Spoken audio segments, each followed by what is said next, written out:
Welcome back guys, Pokemon की एक और फ्रेश वीडियो में आप सभी का स्वागत है।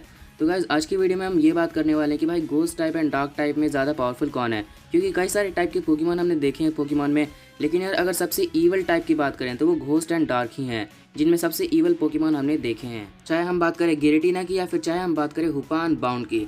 इसीलिए गाइस आज हम बात करने वाले कि ghost type versus dark type की इस फाइट का विनर कौन होगा। और हाँ गाइज, आज कोई लाइक एम मैंने नहीं रखा है। आज एक ऐसा एम रखा है जिसे कंप्लीट करना वाकई बहुत मुश्किल है और ये आप पर डिपेंड करता है गाइज कि आप कितना सपोर्ट दिखाते हो। गाइज आज मैंने व्यूज़ एम रखा है, एक दिन में 10,000 व्यूज़। सो गाइज जितना हो सके इस वीडियो को ज़्यादा से ज़्यादा लोगों तक शेयर करो गाइज, एंड प्लीज़ यार अपना सपोर्ट दिखाओ। इट्स माई हम्बल रिक्वेस्ट यार, पहली बार एक व्यूज़ एम रखा है। और गाइज अगर चैनल पर नए हैं तो प्लीज़ इस चैनल को सब्सक्राइब भी कर लीजिए इस तरह की पोकेमॉन की वीडियोज़ देखने के लिए। तो चलिए फिर स्टार्ट करते हैं।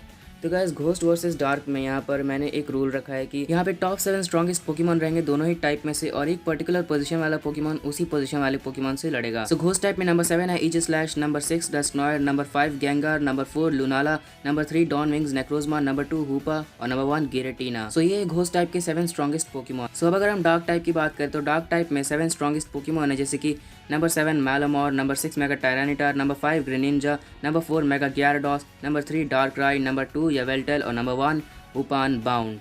तो ये है डार्क टाइप के टॉप 7 स्ट्रॉन्गेस्ट पोकेमॉन। और एक पर्टिकुलर पोजीशन वाला पोकेमॉन उसी पोजीशन वाले पोकेमॉन से लड़ेगा, मतलब कि 7th पोजीशन वाला 7th से और 6th पोजीशन वाला 6th से। और हाँ गाइस, यहाँ पे हम रिवर्स ऑर्डर में चलेंगे, मतलब कि 7 से लेके 1 तक। तो यहाँ पे डार्क टाइप में 7th स्ट्रॉन्गेस्ट पोकेमॉन है मैलामोर, और वहीं घोस्ट टाइप में 7th स्ट्रॉन्गेस्ट पोकेमॉन है ईजिस्लैश। तो अगर कभी इन दोनों में बैटल हो गई तो इस बैटल का विनर कौन रहेगा। गाइस ईजिस्लैश के दो फॉर्म्स है, एक ऑफेंसिव फॉर्म और एक डिफेंसिव फॉर्म, और इन दोनों फॉर्म्स में इसकी ताकत बहुत ज़्यादा है। अगर ऑफेंसिव फॉर्म की बात करें तो यार इसमें इसे रोकना बहुत मुश्किल है, और डिफेंसिव फॉर्म में इस पर किसी अटैक का जल्दी असर होता ही नहीं है। वहीं मैलामोर को भी हम नहीं भूल सकते यार कि मैलामोर ने एक बार एक एपिसोड में सारे के सारे लोगों पर काबू कर लिया था। शायद वो XY का एपिसोड 19 था, जिसमें पूरे एपिसोड में जितने भी लोग थे उन सभी को इसने काबू कर लिया था, मियाउथ और ऐश को छोड़कर, और वो दोनों भी सिर्फ मियाउथ की क्लॉज की वजह से बच गए थे। तो गाइस अगर मैलामोर ने यहाँ पे ईजिस्लैश को काबू कर लिया तो ये मैच वहीं खत्म हो जाएगी, क्योंकि उस समय ईजिस्लैश मैलामोर का गुलाम बन जाएगा। तो हाँ गाइस, मैलामोर ईजिस्लैश को हरा सकता है अपने माइंड कंट्रोल की पावर की वजह से। सो डार्क टाइप ने पहला पॉइंट स्कोर कर लिया है। और गाइस नेक्स्ट बैटल आती है डस्टनॉयर वर्सेस मेगा टायरानिटार की। तो गाइस कभी इन दोनों में बैटल हुई तो कौन जीतेगा, इन दोनों की पावर्स का हमें अच्छी तरह से अंदाजा है, लेकिन गाइस हम सब जानते हैं कि इस बैटल में कौन जीतेगा। डस्टनॉयर भले ही अपने घोस्ट टाइप अटैक से टायरानिटार को बहुत हद तक टक्कर दे देगा, लेकिन यार एंड में जीत टायरानिटार की होगी, क्योंकि एक तो उसके पास एडवांटेज भी है, और अगर कुछ प्रॉब्लम हुई तो उसके पास मेगा एवोल्यूशन भी है।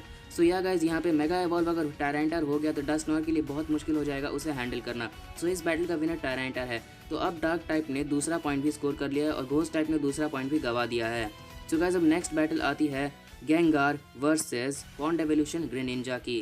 तो इन दोनों में बैटल हुई तो कौन जीतेगा। अब गाइस फिर से हम सब जानते हैं कि यहाँ पे कौन जीतेगा। गेंगार एक काफ़ी स्ट्रॉन्ग घोस्ट टाइप पोकेमॉन है और उसका कंफ्यूज रे अटैक हम भूल नहीं सकते हैं। लेकिन गाइस तब भी गेंगार ग्रेनिंजा को सिर्फ टक्कर दे सकता है, लेकिन हरा नहीं सकता, बिकॉज ग्रेनिंजा की बात ही अलग है और मुझे एक्सप्लेन करने की ज़रूरत नहीं है कि ग्रेनिंजा क्यों विनर रहेगा। सो गाइस डार्क टाइप ने तीसरा पॉइंट लगातार स्कोर कर लिया है। तो अब नेक्स्ट बैटल आती है लुनाला वर्सेस मेगा ग्याराडोस की।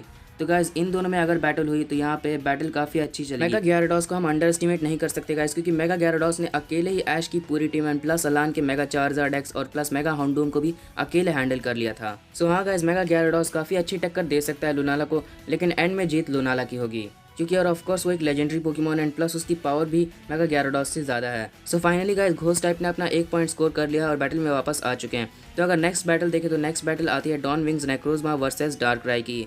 तो अगर इन दोनों में कभी फाइट हुई तो फाइट का विनर कौन होगा।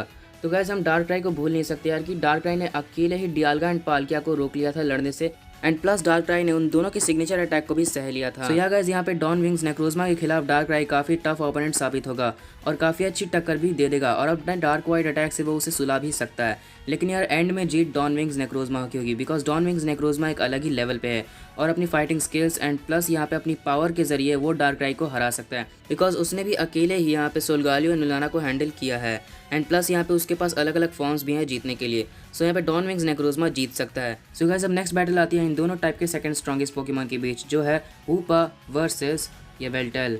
तो इन दोनों में फाइट हुई तो इन दोनों की फाइट का विनर कौन होगा। सो गाइस येवेल्टल के पास ये पावर है कि ये किसी के भी लाइफ फॉर्म्स को एब्जॉर्ब कर सकता है, तो ये हुपा की भी लाइफ फॉर्म को एब्जॉर्ब कर लेगा। लेकिन यार हुपा के पास जो पावर है उसके सामने येवेल्टल नहीं टिकने वाला। हुपा के पास दूसरे पोकेमॉन को बुला देने की पावर है। तो अगर हुपा ने यहाँ पे रेक्विज़ा को बुला दिया तो रेक्विज़ा अकेले ही यहाँ पे येवेल्टल को हरा देगा। बेशक येवेल्टल एक काफ़ी डेंजरस पोकेमॉन है, लेकिन वो ओवर पावर्ड की क्राइटेरिया में नहीं आता और उसे एक ओवर पावर्ड लेजेंडरी हरा सकता है। तो अगर हुपा ने लुगिया या रेक्विज़ा को बुला दिया तब यहाँ पे वो दोनों अकेले ही हुपा के लिए उसे हरा देंगे और विक्ट्री हुपा को जाएगी। सो यस गाइज, हुपा येवेल्टल को हरा सकता है और वो उससे ज़्यादा पावरफुल भी है। तो अब घोस्ट टाइप ने अपना तीसरा पॉइंट स्कोर कर लिया और घोस्ट टाइप ने भी लगातार 3 पॉइंट स्कोर किए। तो गाइज अब तक तो बैटल बराबरी की चली है, क्योंकि गाइज अगर डार्क टाइप ने शुरू में लगातार 3 पॉइंट स्कोर किए तो घोस्ट टाइप ने भी यार डार्क टाइप को पछाड़ने में कोई कसर नहीं छोड़ी है। और अब दोनों के पास 3-3 पॉइंट है और अब बस दोनों को 1 पॉइंट चाहिए। तो अब यहाँ पे बैटल का रिजल्ट इस बात पे डिपेंड करता है कि फाइनल बैटल का विनर कौन होगा। घोस्ट टाइप का राजा है गिरेटिना और वहीं डार्क टाइप का राजा है हुपा अनबाउंड। और इन दोनों के हाथ में अपनी टीम की इज्जत आ चुकी है। इन दोनों में से जो भी जीतेगा उसकी टीम जीत जाएगी। अगर गिरेटिना जीता और हुपा अनबाउंड हारा तब घोस्ट टाइप जीत जाएंगे। वहीं दूसरी तरफ अगर हम देखें तो अगर हुपा अनबाउंड जीता और गिरेटिना हारा तो यहाँ पे डार्क टाइप जीत जाएंगे। और गाइज इन दोनों की बैटल का रिजल्ट हम सबको पता है। हाँ गाइज, घोस्ट टाइप ने एक बहुत बढ़िया मैच लड़ी है, लेकिन गिरेटिना वर्सेस हुपा अनबाउंड में हम सबको पता है कि ज़्यादा पावरफुल कौन है। Hoopa in the Clash of Ages movie में हम देख चुके हैं कि गिरेटिना यहाँ पे हुपा अनबाउंड के इशारों पे नाच रहा था। सो यस गाइज, यहाँ पे बिना किसी डाउट के विनर हुपा अनबाउंड रहेगा। हालांकि गिरेटिना अच्छी टक्कर दे सकता है और रिवर्स वर्ल्ड में भी ले जा सकता है, लेकिन यार हुपा अनबाउंड एक अलग ही लेवल पे, उसे हरा नहीं सकता। सो हाँ गाइज, हुपा अनबाउंड ने लास्ट बैटल अपने नाम करके ये विक्ट्री अपने टीम को दिला दी है और dark type versus ghost type में डार्क टाइप जीत चुके हैं। सो गाइज, आप मेरे इस ओपिनियन से हर्ट मत होना। आपका जो ओपिनियन है आप कमेंट में बता सकते हो कि आपके हिसाब से इन दोनों की बैटल का विनर कौन होगा। सो गाइज, आज की वीडियो बस यहीं तक थी। वीडियो अच्छी लगी तो यार लाइक कर देना और चैनल को सब्सक्राइब कर लेना और बेल आइकन को भी दबा देना इस तरह की पोकेमॉन की वीडियोस देखने के लिए। एंड हाँ गाइज, आज का जो व्यूज़ एम रखा है वो आप पे डिपेंड करता है यार कि आप कितना सपोर्ट दिखाते हो और कितने लोगों तक इसे शेयर करते हो। And finally, thanks for watching.